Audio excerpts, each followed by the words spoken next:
Este es el sermón número 42 de Mateo. Recuerden que nos tomará más de 2 años terminar el libro. Es uno de los libros más largos del Nuevo Testamento. Y estamos en capítulo 8, versículo 16 al 22, que es el pasaje que vamos a ver hoy. Capítulo 8, 16 al 22. Dice así: Cuando llegó la noche, trajeron a él muchos endemoniados y con la palabra echó fuera a los demonios y sanó a todos los enfermos. Para que se cumpliese lo dicho por el profeta Isaías cuando dijo: Él mismo tomó nuestras enfermedades y llevó nuestras dolencias. Viéndose Jesús rodeado de mucha gente, mandó pasar al otro lado. Y vino un escriba y le dijo: Maestro, te seguiré a donde quiera que vayas. Jesús le dijo: Las zorras tienen guaridas, las aves del cielo nidos, mas el Hijo del Hombre no tiene donde recostar la cabeza.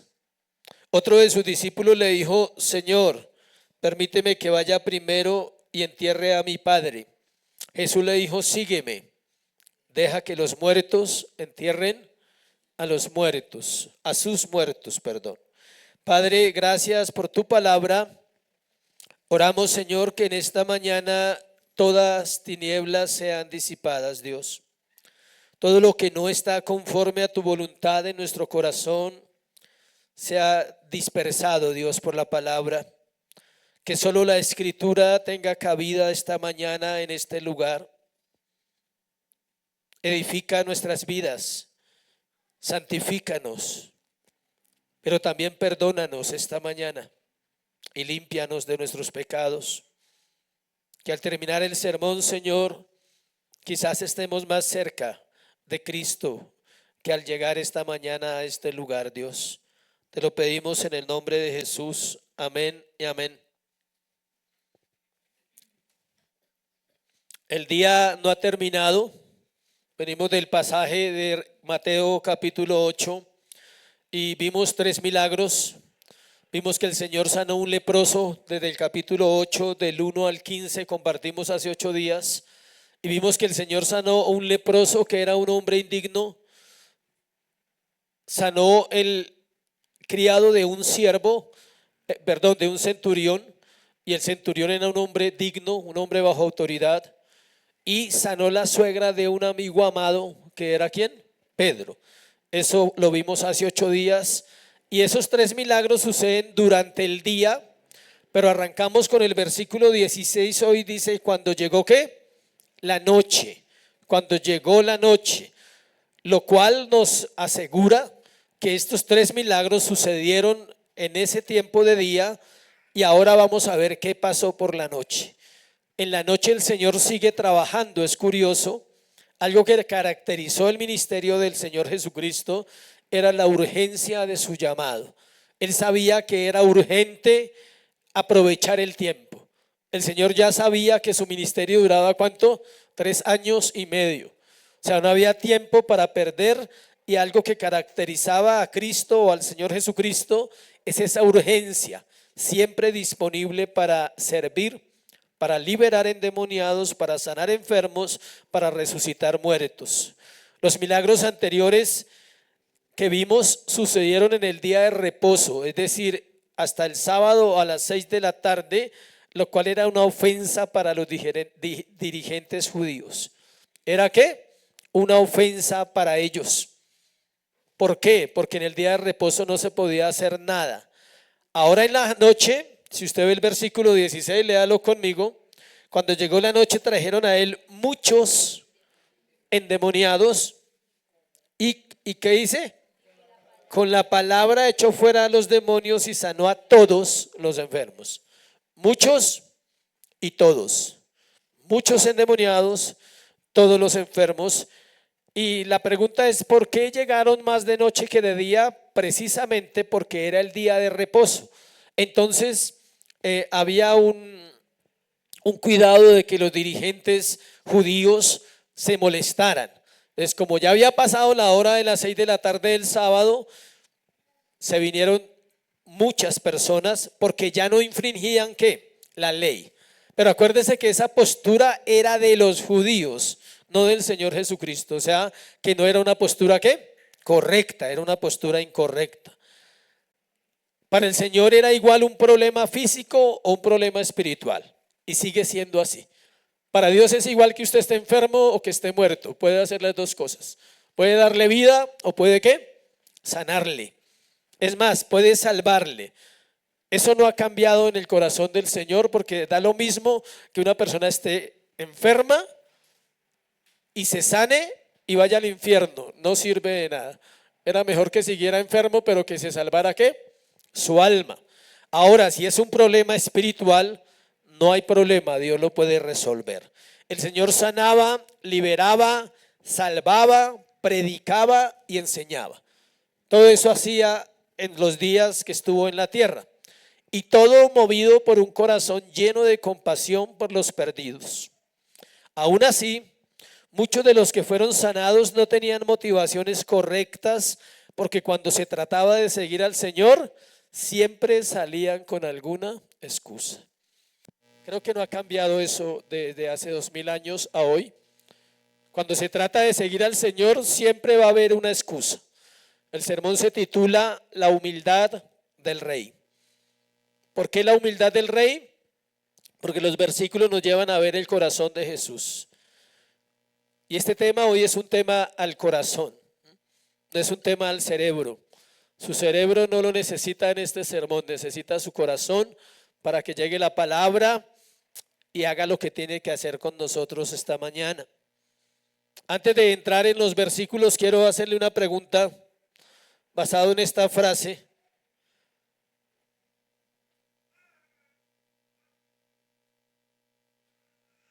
El Señor tenía un corazón lleno de compasión y eso lo movía a hacer lo que hacía. Él podía no hacerlo, escuche, no estaba obligado a hacerlo, pero él lo hacía ¿por qué? Por amor. Dios no necesita sanar a alguien para salvarlo, lo puede salvar enfermo, ¿o no? Entonces, ¿por qué lo sanaba? Porque le dolía verlos en su condición enferma físicamente, porque sabía que la enfermedad era razón ¿de qué? Del pecado. Entonces, la pregunta es, ¿te duele tu alrededor? O sea, ¿te duele ver un mundo que está destruyéndose cada día más? ¿Te duele ver cómo la crianza de los niños en esta época es tan incorrecta y tan malformada o deformada?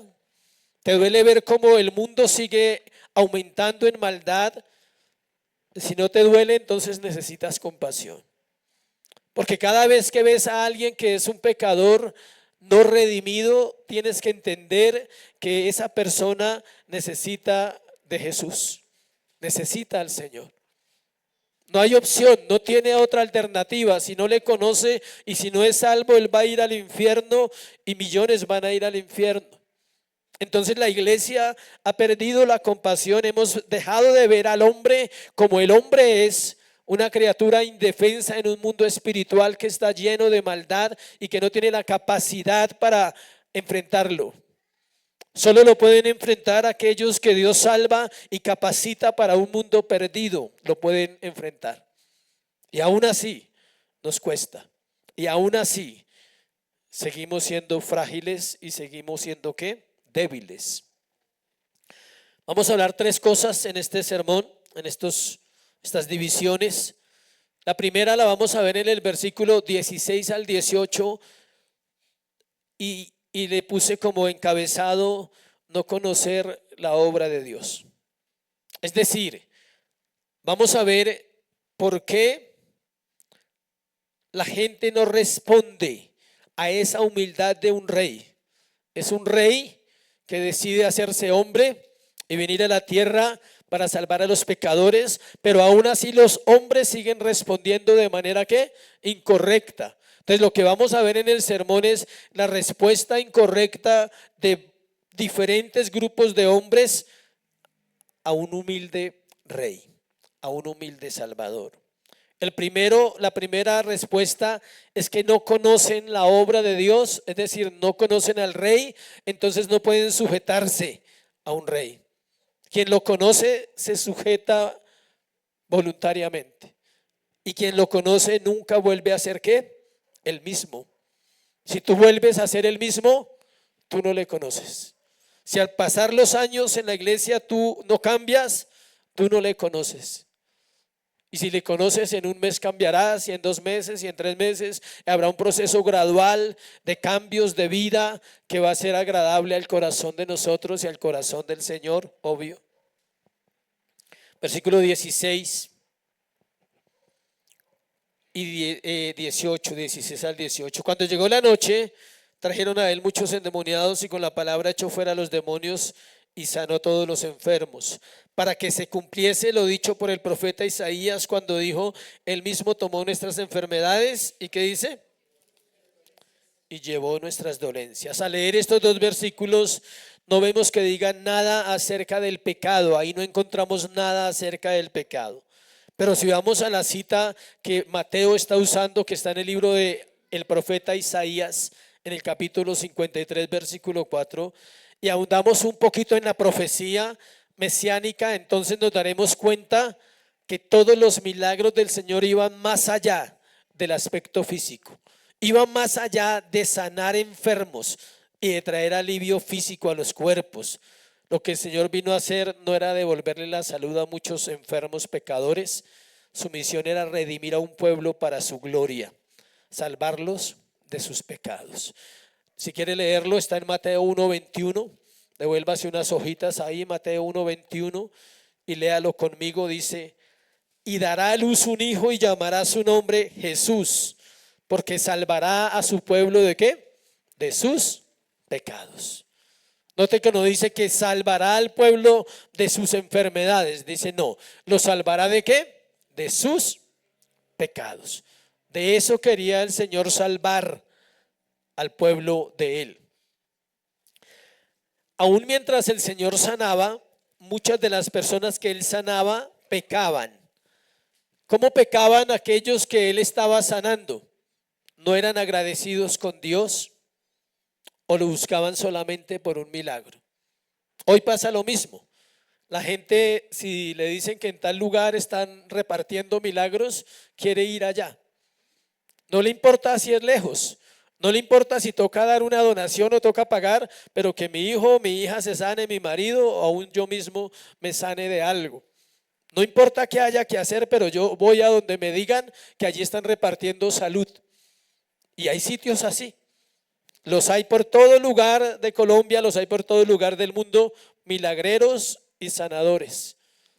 Ese no es el evangelio y ese no es el propósito del cristianismo.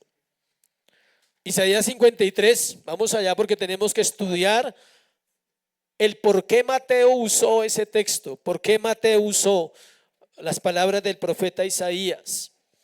Todo el capítulo habla de la obra de Cristo por los pecadores, de la obra de redención que llevó el Señor Jesucristo al morir en la cruz del Calvario. De eso trata Isaías 53, del 1 al 12. Pero empieza desde el 52:13. Si usted quiere entender el pasaje, por eso no hay título en la unión de la Biblia, en el capítulo 53 no hay título, porque todo comienza en Isaías 52, ¿qué? 13. Ahí empieza la historia, se conoce como el cántico del siervo sufriente. El cántico del siervo sufriente, así se conoce ese pasaje de Isaías 52:13 hasta Isaías 53:12. Los significados de las palabras del profeta son las que nos ayudan a entender lo que el Señor está diciendo en Mateo 8. O sea, ¿usted quiere entender Mateo 8? El pasaje donde dice que Él vino a sanar a los enfermos, usted no lo puede entender si no estudia la palabra profética en el libro de Isaías capítulo 53. Te vamos a hacer un pequeño estudio de unos versículos de ahí que son fundamentales. Vamos a Isaías 53:1, vamos a empezar en 53:1. El profeta dice así: ¿quién ha creído a nuestro anuncio y sobre quién se ha manifestado el brazo de Jehová? El profeta está haciendo 2 preguntas que tienen que ver con la fe y que son vigentes para la iglesia en este tiempo. ¿Quién ha creído al anuncio? ¿Cuál anuncio? El evangelio del Señor Jesucristo. ¿Sobre quién se ha manifestado el brazo de Dios? Un anuncio difícil de creer porque incluye sufrimiento para que venga gozo y nadie cree eso y nadie quiere eso. El evangelio es difícil de creer. ¿Por qué es difícil de creer? Porque incluye sufrimiento de un santo y de Dios para que pueda venir el gozo. Queremos el gozo sin sufrimiento. Queremos el gozo sin luchas y sin batallas. Es imposible. No se puede. Mire 52:10. Jehová desnudó su santo brazo ante los ojos de todas las naciones y todos los confines de la tierra verán la salvación ¿de quién? Del Dios nuestro. Versículo 8 de Isaías 52. Voz de tus atalayas alzarán la voz, juntamente darán voces de júbilo, porque ojo a ojo verán que Jehová vuelve a traer a Sión. Es decir, Dios salva. El término brazo que usted escucha ahí, y cuando usted lea en la Biblia los oídos de Dios, los brazos de Dios, el rostro de Dios, se llama un lenguaje antropomórfico. ¿Qué es antropomórfico? Para que usted y yo lo podamos medio entender. No es un brazo largo allá encima de la humanidad. No, no funciona así. Se llama antropomórfico. Dios no necesita un brazo para bendecir. Con su palabra ha bendecido. Ha decretado todas las cosas que existen. Cuando alguien está, ¿por qué es difícil de creer? Porque cuando alguien está viviendo bien, pensamos que está actuando bien. Y cuando alguien está viviendo mal, decimos que esa persona está en pecado o maldición. Ninguna de las dos son ciertas. Le explico. El hecho de que alguien viva bien no significa que esté bien. O sea, aparentemente por fuera. El hecho de que alguien viva mal por fuera no indica que esa persona esté perdida o destruida. Nosotros pensamos así por nuestra mente humana, pero para el Señor es diferente. Muchos están bien por fuera y podridos por dentro, y otros están muy mal por fuera, aparentemente ante la sociedad, y por dentro el Señor está obrando lo que nadie alcanza a imaginar. ¿Dónde comienza la obra? Dentro. No comienza cuando a usted se le resuelven los problemas, no, comienza dentro del corazón. Para el momento en que se hace el anuncio, el pueblo de Israel está lejos de Dios según el profeta Isaías. Acompáñenme a Isaías 1:2. Cuando el profeta dice: ¿quién ha creído a nuestro anuncio y sobre quién se ha manifestado el brazo de Jehová? Mire cómo está el pueblo en Isaías 1:2. Oíd cielos y escuchad tu tierra, porque habla Jehová. Crié hijos y los engrandecí, y ellos se rebelaron contra mí. Crié hijos y los engrandecí. Les di todo: salud, vida, dinero, un pueblo, un Dios, y se rebelaron contra mí. El pueblo está en un momento espectacular de bendición. Isaías 1:10. Príncipes de Sodoma, oíd la palabra de Jehová, escuchad la ley de nuestro Dios, pueblo de Gomorra. ¿A quién le está hablando el profeta? A los líderes espirituales de Isaías, y les dice: príncipes de Sodoma y de Gomorra, no de Israel. Sodoma y Gomorra siempre representan el pecado y siempre representan el juicio que Dios va a traer sobre un pueblo. Está advirtiéndoles: voy a juzgarlos y voy a castigarlos porque se han olvidado ¿de quién? De Dios. Versículo 11. ¿Para qué me sirve, dice Jehová, la multitud de vuestros sacrificios? ¿Se ve? Había mucha abundancia. Hastiado estoy de holocaustos, de carneros y de cebo de animales gordos. No quiero sangre de bueyes, ni de ovejas, ni de machos cabríos. O sea, no quiero que me traigan todo lo que ustedes traen, porque quiero que su corazón. El término para Jehová, ¿quién ha creído a nuestro anuncio y sobre quién se ha manifestado el brazo de Jehová? Es Yahvé, y es el brazo fuerte que puede liberar del pecado, el autoexistente o el eterno. El autoexistente Dios que no depende de nadie, el eterno Dios que no depende de nadie, puede liberar del pecado a aquellos que Él ha escogido para ese plan. Versículo 2 del profeta Isaías. Subirá cual renuevo delante de él, y como raíz de tierra seca, no hay parecer en él ni hermosura le veremos, mas inatractivo para que le deseemos. Hablan de la persona del siervo de Jehová 700 años antes de que viniera a la tierra. Eso ya es espectacular. Que un hombre pueda hablar 700 años antes de algo que suceda y que suceda exactamente como él lo dijo, que es lo que está pasando en Mateo. Está sanando, está liberando, está predicando, está enseñando, y el profeta ha dicho: subirá cual renuevo delante de él y como raíz de tierra seca. ¿Quién surge en esa escena profética como el retoño? Yanak en griego, retoño. Dar leche, alimentar a las naciones, una rama caída que se levanta, alguien que no existía. ¿Podrá salir algo bueno de Nazaret? ¿Saldrá algo bueno de Congregación La Iglesia? Siempre saldrá algo bueno, porque el Señor lo hará como lo ha prometido. ¿Saldrá algo bueno de tu familia y de la mía? Saldrá. Aquella tierra seca que no ha dado fruto, va a dar fruto. ¿Por qué? ¿Porque nosotros lo decimos? No, porque Dios lo ha dicho. A Dios le encanta usar lo miserable, y si no, no estaría yo presente en este lugar. A Él le gusta usar lo que no sirve, aquello que ya nadie da nada por esas personas. Esas personas son las que Dios quiere hacer lo que la Biblia dice, una raíz de tierra seca. Es alguien que nadie iba a creer en Él. Su pueblo no creyó en Él, su familia no creyó en Él, sus discípulos aún no creían en Él hasta que Él resucita. ¿Sí sabía? Juan el Bautista mandó preguntar, el profeta: ¿eres tú o esperaremos a otro? Imagínese Juan con ese proceso de vida tan santo y tener que dudar. Y él le dice: vayan y díganle a Juan todo lo que está pasando. Los ciegos ven, los cojos caminan, los sordos oyen, y a los pobres les es anunciado el evangelio. La pregunta interesante, que es donde uno puede ver la gloria de Dios, es cuando dice que no hay hermosura en Él. Dice que no le veremos más inatractivo para que le deseemos. ¿Por qué no podían ver la hermosura de Jesús?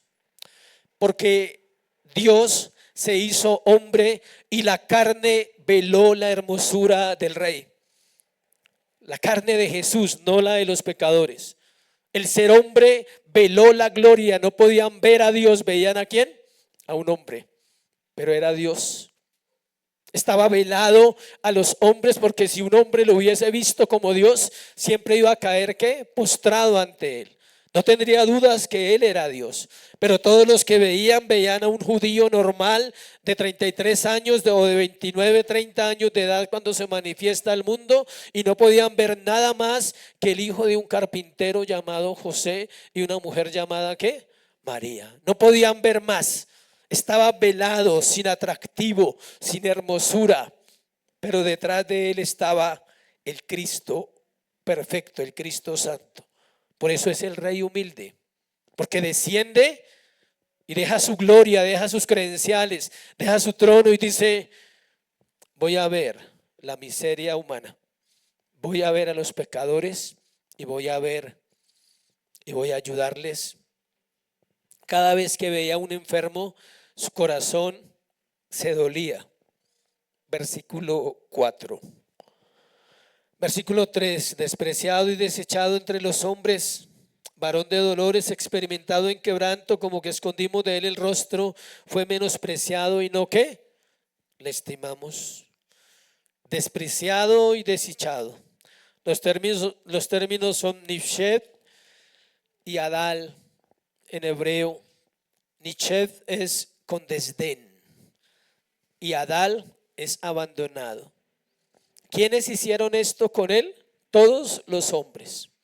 Los que creían en Dios, que era la élite espiritual, los que gobernaban Roma e Israel, las multitudes que le escucharon, y muchos de los que sanó, y sus amigos y sus hermanos lo rechazaron, lo menospreciaron siempre.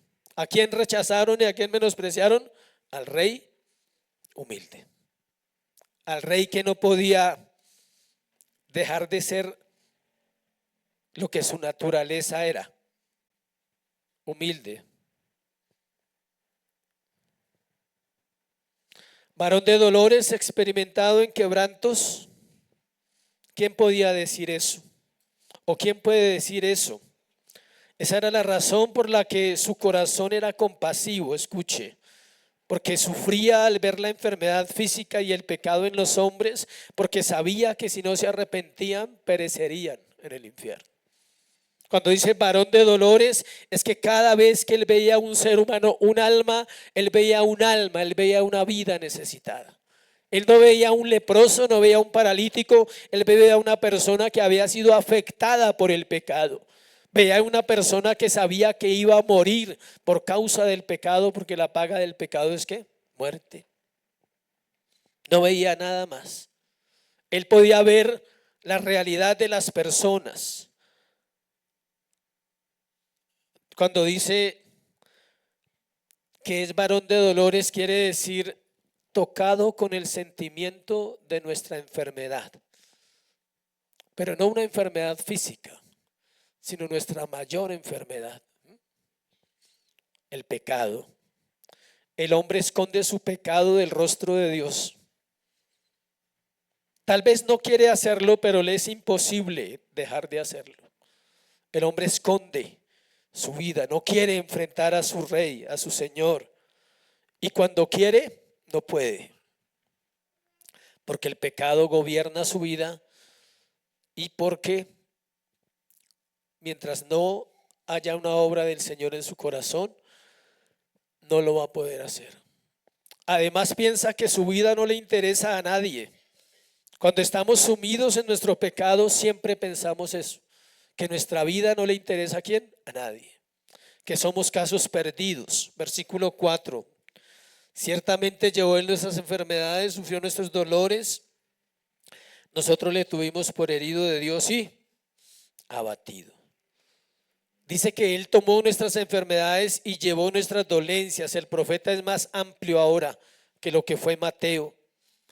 Después de hablar de eso, en el versículo 5 dice, mas él herido fue por nuestras rebeliones, molido por nuestros pecados. Note que después de hablar de la enfermedad, ahora pasa a hablar de ¿qué? Del pecado, dando a entender que toda enfermedad es resultado de la caída del hombre.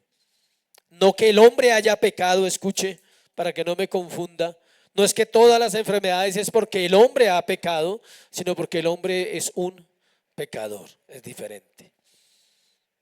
No sé si me explico. No es porque haya pecado que le vino esa enfermedad. No es por cosas que usted ha hecho en esta vida, sino es porque tiene una naturaleza muerta, débil, frágil. Está refiriéndose a la naturaleza del pecado y no a los pecados que cometemos. Obvio que los pecados que cometemos, algunos traerán aún consecuencias ¿qué? Físicas. No todos, pero algunos traerán consecuencias físicas. La enfermedad es una evidencia del pecado y una anticipación de la muerte. La enfermedad es una evidencia del pecado y una anticipación de la muerte. Cuando alguien se enferma, Dios le está diciendo, tu cuerpo un día no va a servir para nada, por más que estés bien en la tierra. Un día vas a morir y serán gusanos, dice la palabra. O sea, si haya ido toda la vida al gimnasio, va a ser gusanos. Bueno, así haya tomado todas las vitaminas que haya tomado y así haya encontrado los medicamentos más buenos para cuidarse, un día va a ser ¿qué? Gusanos. Así haya sido 90, 60, 90 o fitness, va a ser gusanos. La enfermedad recuerda que el cuerpo es frágil y recuerda que por dentro tú no sabes cómo estás y por fuera medio uno se ve, pero por dentro usted no sabe cómo están sus riñones, sus pulmones, su corazón, sus arterias, su cerebro. Usted no sabe cómo están sus huesos, usted no sabe nada cómo está por dentro. Los médicos medio alcanzan a ver, pero eso recuerda que estamos en un mundo caído y en una naturaleza ¿qué? Caída. Entonces lo primero que estamos viendo es que si usted ignora la obra de Cristo en la cruz del Calvario, usted nunca va a entender cómo debe vivir para un rey humilde, cómo debe comportarse ante un rey humilde.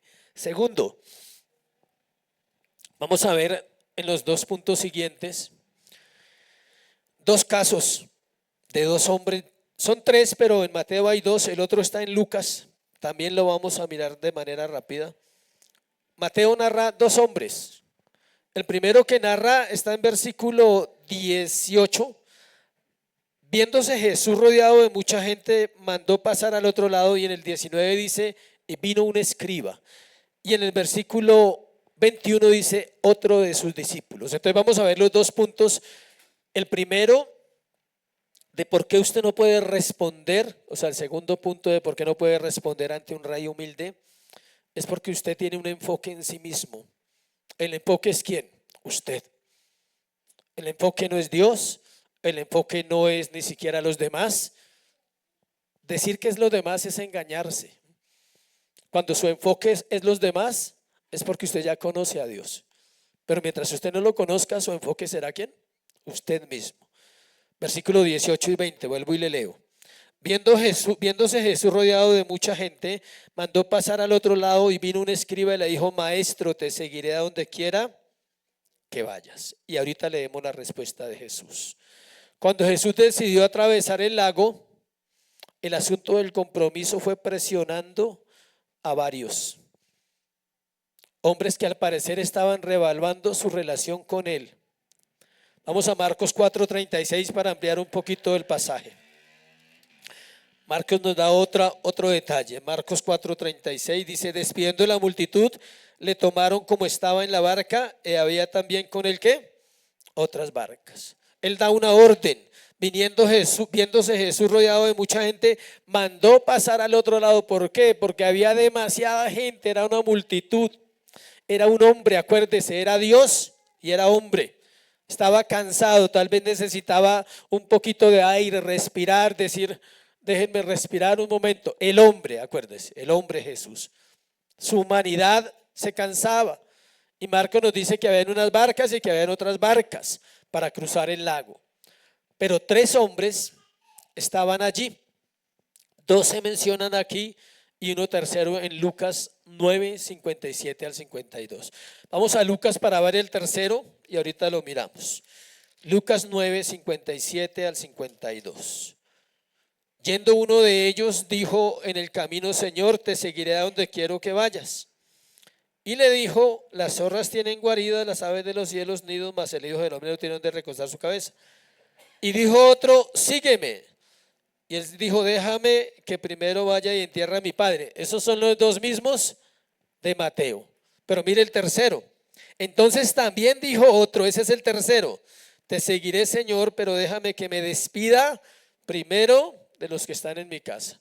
Si ve que ese no está en Mateo, pero tenemos que hablar de él porque es el mismo pasaje. Versículo 19, vamos a hablar del primer hombre, que es ¿quién? Un escriba. Un prototipo del hombre que cualquier iglesia quiere y cualquier mujer quiere. Un rabino, un estudioso de las escrituras, un abogado de la época. Era adinerado, buena familia, buen conocimiento, buena posición. ¿Alguna mujer está interesada en algo así? Puede buscar un escriba. Bueno, está el escriba que ha llevado una vida cómoda, buenas ropas, buena vivienda, buena casa, y tiene todo lo que cualquier hombre requeriría o quisiera. Y se encuentra con la respuesta de Jesús. El escriba le dice maestro, note el elogio. Él era un maestro de la ley, pero le manda un elogio. Maestro, le dice a Jesús. Sus palabras no son fáciles de interpretar. No sabemos si lo dijo de verdad o sarcásticamente, porque era un hombre que conocía la escritura perfectamente del Antiguo Testamento. Puede ser que estuviera siendo sarcástico, como maestrico o maestro, ¿sí? Pero no lo sabemos ni lo podemos juzgar por esa palabra.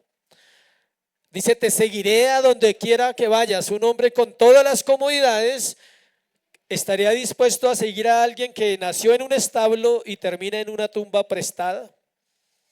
Ese es Jesús. Nació en un establo, no en el hospital, y muere en una tumba ¿qué? Prestada. Y la respuesta de Jesús es clara, le dijo: las zorras tienen guaridas, las aves del cielo nidos, mas el Hijo del Hombre no tiene ¿qué? ¿Dónde recostar la cabeza? Antes de mirar eso, el escriba desempeñaba funciones como abogado, maestro de la ley, y tenía tres funciones importantes en el pueblo de Israel. Una, la preservación de la ley, pero la ley lo iba a condenar. Acuérdese que la ley condena cuando no la puedes vivir y la exiges hacia afuera. Dos, reclutar discípulos para instruirlos en la ley. O sea, tenía que mantener la ley y tenía que reclutar discípulos. Y tres, eran abogados o intérpretes de la ley. O sea, eran personas muy importantes. El escriba le dice: quiero ser tu discípulo, maestro. Y la respuesta del Señor, que ya leímos en versículo 20. El Señor usa dos animales para ejemplificar que esos animales tienen donde vivir y descansar todos los días. Las zorras tienen una guarida y los pájaros tienen ¿qué? Nidos. Y el Hijo del Hombre no tiene donde recostar su cabeza. Y nunca dijo: yo soy el Hijo del Hombre. Siempre usó esa frase: el Hijo del Hombre, para demostrar que era un hombre, pero que al mismo tiempo también era ¿quién? Dios. No vamos a profundizar porque nos quedaríamos todo el día hablando del título. Eso está en otro tema.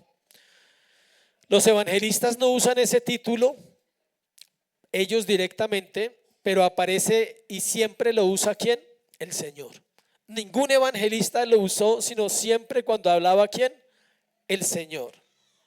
La vida de Jesús era la vida de un peregrino. Él no tenía dónde dormir y no tenía casa fija. ¿Quiere verlo?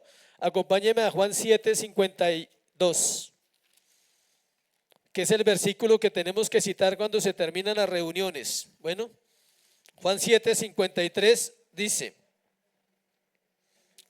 7:53. Eso es cuando se terminan las reuniones y la gente no se quiere ir para la casa. Bueno, cada uno se fue a su casa. Pero mire el capítulo 8, versículo 1. Y Jesús se fue al monte de los olivos. ¿Dónde se quedó? En el monte. ¿Tenía casa? No tenía casa. Si usted tiene un techo, está mejor que Jesús. Bueno, en sus comodidades físicas. El siervo sufriente, ahora sí entiende por qué le llaman el siervo sufriente. Porque no vino a tener comodidades. Cada vez que necesitaba aislarse se iba a orar, o pasaba el mar caminando y se iba al otro lado y oraba al Padre. La Biblia nunca registra una casa que él tuviera. Era un siervo, era el rey ¿qué? Humilde. La intención del Señor al hacer esta declaración es llevar al escriba a pensar en el costo del discipulado, el costo de seguir a Jesús. La profesión de fe de muchos cristianos o de aquellos que dicen ser cristianos, al principio parecen invencibles, superhéroes, dispuestos a morir por Cristo si les dijeran, pero con el tiempo su fe mengua, su vida de oración mengua, su congregar mengua, y se evidencia si realmente siguen a Jesús o buscaban solo una vida mejor. El escriba pensó que ser discípulo del gran maestro Jesús iba a darle una vida ¿qué? Mejor. Y el Señor lo frenó y le dijo: no tengo dónde vivir, ¿me quieres seguir? ¿Seguirías a alguien que no tiene nada en este tiempo? No. Vamos a buscar a alguien que tenga un título, que sea importante en las redes y que tenga algo de fama, un poquito, para poder seguirle, para poder buscarle y poder conocerle.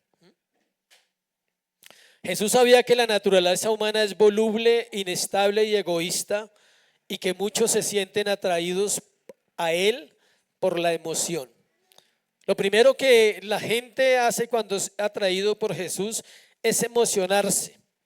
Es como cuando usted va a un buen partido de fútbol y usted quiere ser como el mejor jugador que está allí, pero no sabe cuántos años lleva él jugando y usted nunca ha jugado. O cuando usted ve los desfiles militares y de aquellos hombres de acero y usted dice, uff, yo quiero ser como ellos. Pero usted no sabe que llevan 15, 20 años de entrenamiento para llegar a hacer eso que hacen, para cargar un arma, un equipo de 30 kilos y combatir en el monte o en la guerra a otros hombres con armas. Pero usted quiere ser igual a ellos. Usted se emociona. Y la gente quiere ser igual a Jesús por emociones. Al pasar los años, un día dice, nunca pensé que ser igual a Jesús costara tanto, costara morir, costara renunciar a tantas cosas. Son personas rápidas para subirse al carro del paseo. Cuando hay un paseo todo el mundo quiere ir, ¿no? Cuando le dicen que toca aportar, se baja. Pero quieren bajarse tan pronto como la causa se vuelve impopular o cuando le exigen que hay que aportar algo para la cena, ya no quieren estar ahí. Hay un paseo, claro, hay carro, yo me subo. Cuando dicen toca aportar para la gasolina, no, ya como que no quiero ir. Al principio pareciera que están vivos para Cristo y con frecuencia dan testimonios brillantes, pero cuando su relación con Él empieza a costar más de lo que esperaban, pierden el interés y no se les vuelve a ver ni en la iglesia y mucho menos en una obra cristiana. El gran comentarista bíblico R.C. Lenski observa que tales sujetos simplemente estaban emocionados y querían una vida mejor, pero nunca midieron ¿qué? El costo. Nunca midieron las guerras, las marchas violentas, las batallas y quizás la tumba o la muerte por seguir a Cristo. Vivir para Dios demanda que abandonemos nuestra vida y que al darnos cuenta que muchas cosas que hemos vivido solo son el resultado de nuestro pecado, deseemos con todo nuestro corazón nunca volver a ser igual. ¿Quieres seguir a Jesús? Mídelo, mide el costo. ¿Quieres saber cuánto te va a costar? Todo, porque a Él le costó todo. No te va a costar algo, no te va a costar tu familia, no te va a costar tu dinero, no te va a costar tu profesión, no te va a costar eso. ¿Te va a costar qué? Todo. Si fuera eso, usted lo daría, seguro. Si costara la familia, usted la entregaría, porque si está mal ahorita dice que la lleven. Si costara su profesión, dice, no me interesa, Dios es mi proveedor. Usted entregaría cualquier cosa, pero nadie entrega ¿qué? Todo. Es tan diferente y es tan difícil.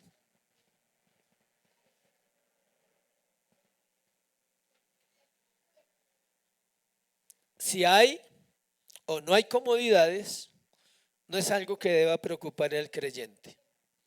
Quizás las haya, y muchas, se lo digo por experiencia, y en muchos momentos van a haber muchas comodidades, pero también va a haber ocasiones que usted desearía nunca haberle pedido al Señor que usted quería seguirle, porque van a ser dolorosas, van a haber dificultades y son seguras, no es opcional.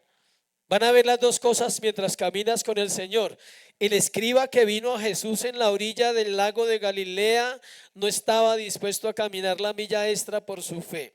Simplemente quería agregar un poco de emoción a su vida, tener prestigio, de ser identificado como un líder o un siervo de un líder popular o del gran maestro de la época. Algunos otros propósitos tal vez tendría, pero estaban centrados ¿en qué? En sí mismo. Jesús declaró, si alguno quiere venir en pos de mí, niéguese a sí mismo, tome su cruz y ¿qué? Sígame. Mateo 16, 24 está ese texto. Cierro ese punto. La vida cristiana no es añadir a Jesús a nuestra propia manera de vivir, sino renunciar a esa manera personal de vivir por la de Él y estar dispuesto a pagar cualquier precio que pueda requerirse. Si pudiéramos llamarle pagar, porque al final cada uno estamos pagando nada, estamos viviendo aquello para lo cual Él ha llamado ¿a quién? A su pueblo. Tercero y último, siempre hay algo más que hacer. No sé si le ha pasado que siempre hay algo más que hacer aparte de servirle al Señor. ¿Sí? ¿A alguno le ha pasado? Siempre hay algo más que hacer. Hay un matrimonio, hay una familia, hay una carrera, hay un negocio entre manos. Siempre hay algo más que hacer, a excepción de servirle ¿a quién? Al Señor. Encontramos otro hombre, versículo 21 al 22, que es el del tercer punto. Otro de sus discípulos le dijo: Señor, permíteme que vaya primero y entierre ¿a quién? A mi padre. Jesús le dijo: sígueme, deja que los muertos entierren a sus muertos. Este versículo ha llamado mucho la atención a la iglesia. Pero es diferente este hombre al hombre que vimos. Note que el primer hombre tiene un título que se llama ¿qué? Escriba. Y este hombre tiene otro título que se llama ¿qué? Discípulo. No era uno de los 12, pero quizá había seguido al Señor por algunos meses o algunas semanas. Es probable que él hubiera seguido al Señor por algunos meses, porque estamos más o menos en un año de ministerio de Cristo aquí. Estamos al año del ministerio. Podría llevar 6 meses, algunas semanas o meses siguiéndolo. Este hombre tenía algo más que hacer y podría tomarle mucho tiempo. Algunos creen que él está hablando que el papá se le murió, pero no es así. Su papá no se ha muerto. En Palestina y en la época, en el contexto cultural de la época del verso que estamos tratando, no practicaban el embalsamamiento.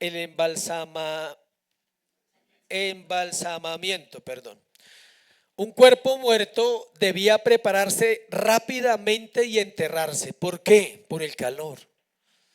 O sea, no era que lo dejaban 2 o 3 días como acá, que hay velorio y todo ese asunto, ¿sí?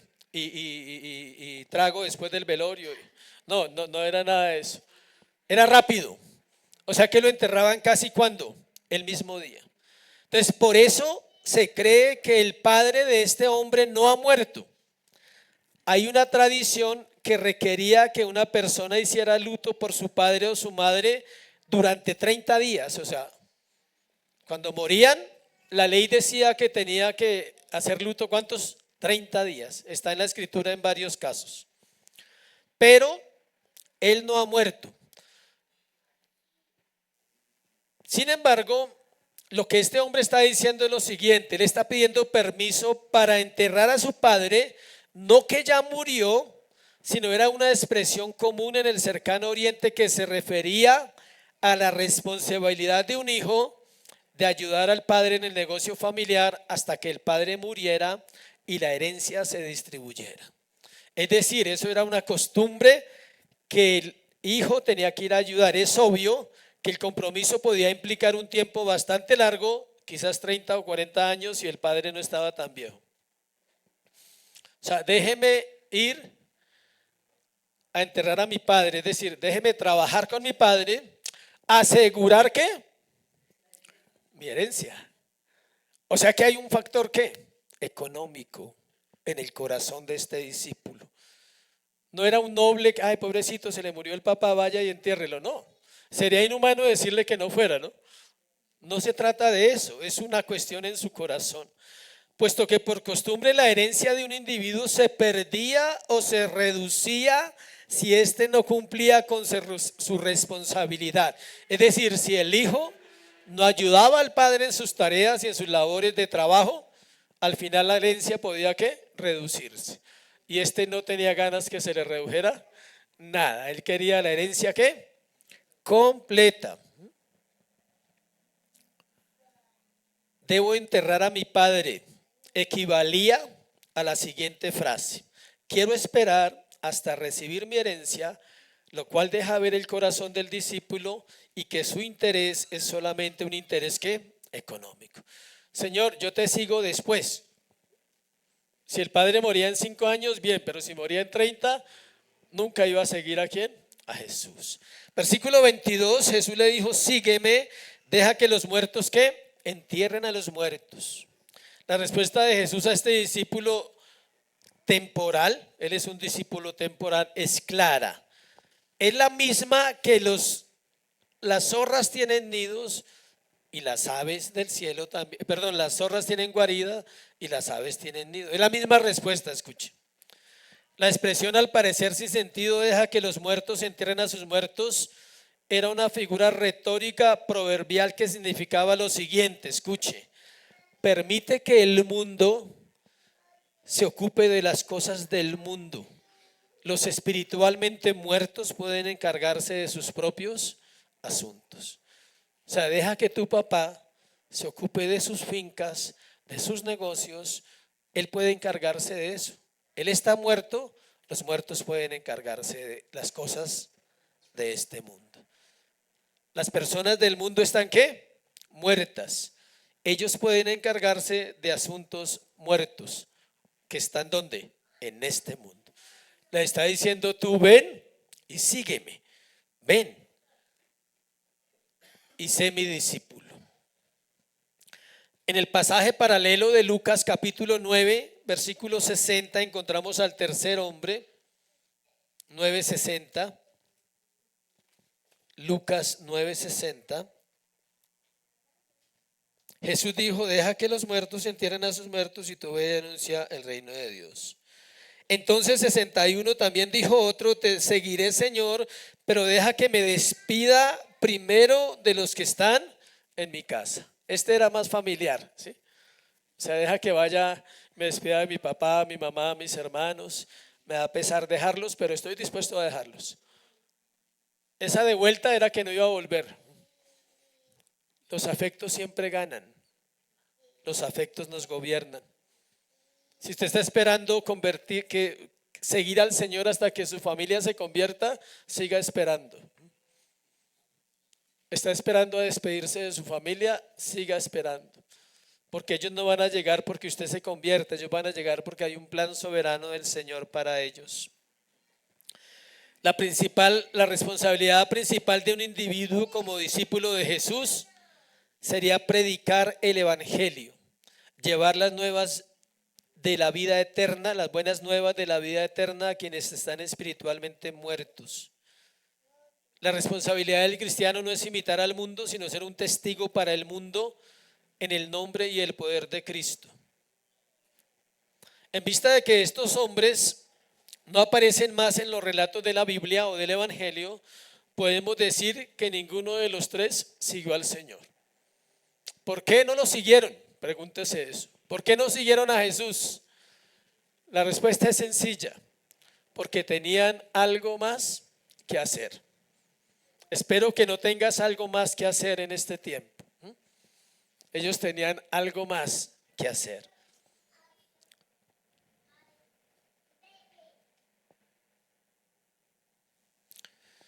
El hombre de Lucas dijo, te seguiré Señor. ¿Cuántas veces has dicho eso? El hombre de Lucas estaba atado a las faldas de sus padres y estaba bajo dominio y control de ellos. Quizás era un hombre grande por fuera, pero un niño por dentro. Ese estaba todavía al cuidado de ¿quién? De papi y mami, como Jacob con 76 años. ¿Sí sabía que Jacob tenía 76 años y todavía papi y mami estaba en casa? No tenía 30 como los de ahora, no, tenía 76 según la cronología. Y todavía dependía si mami decía esto o si papi decía aquello, él dependía de eso. Este parece igual. Este parece que está, si me dan permiso te sigo y si no, pues no te puedo seguir. Sí, porque de pronto no me dan para el diario mañana. Él estaba igual. ¿Cuál es el asunto aquí, iglesia, para cerrar? Que todos tenían algo más que hacer. Y viene la pregunta para nosotros. ¿Tú estás posponiendo seguir y servir a Jesús por algo que tú amas más que a Él? Solo pregúntate eso. ¿Qué amas más que a Jesús?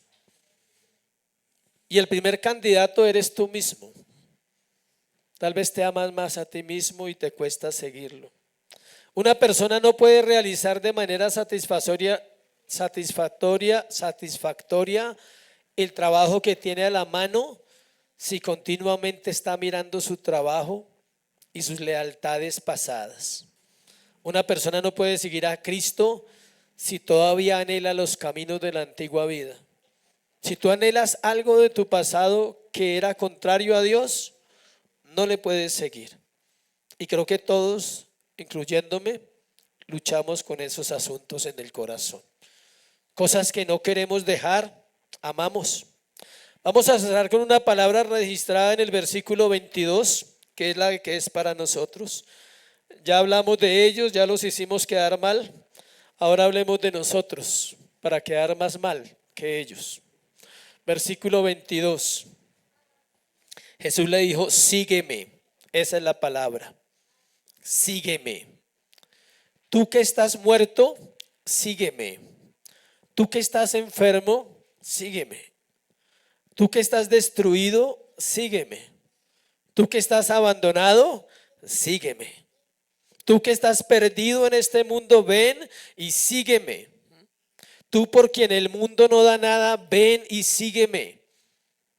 Y encontrarás valor. Tú que crees que no hay esperanza, ven y sígueme. Esa es la invitación del Señor, iglesia. ¿A qué? A seguirle. A encontrar un valor único que nada te lo puede quitar. Él le hizo la invitación a estos hombres a seguirle. En otras palabras le dijo, dejen todo y vengan conmigo. El obispo J.C. Ryle le escribió lo siguiente: el camino más triste al infierno es el que pasa por debajo del púlpito, por delante de la Biblia y por medio de muchas advertencias e invitaciones. Se lo voy a repetir y me lo quiero repetir a mí mismo esta mañana. El camino más triste al infierno es el que pasa por debajo del púlpito, por delante de la Biblia y por medio de muchas advertencias e invitaciones. Y quiero cerrar con un texto de Romanos 8, capítulo 30.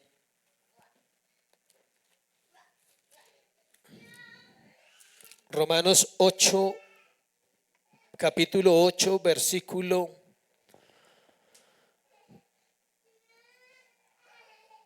35. Romanos 8, 35. ¿Ya lo tiene? Por favor, vamos a leerlo y inmediatamente vamos a orar. ¿Quién nos separará del amor de Cristo? ¿Tribulación o angustia o persecución o hambre o desnudez o peligro o espada? Como está escrito, por causa de ti somos muertos todo el tiempo, somos contados como ovejas de matadero. Antes en todas estas cosas somos más que vencedores por medio de aquel que nos amó. Por lo cual estoy seguro que ni la muerte ni la vida, ni ángeles ni principados, ni potestades, ni lo presente ni lo porvenir, ni lo alto ni lo profundo, y ni ninguna otra cosa creada eres tú mismo. Ninguna cosa creada, es decir, ni tú mismo te puedes separar de Cristo cuando Él te compró y te salvó. Dice, nos podrá separar del amor de Dios que es en Cristo Jesús, Señor nuestro.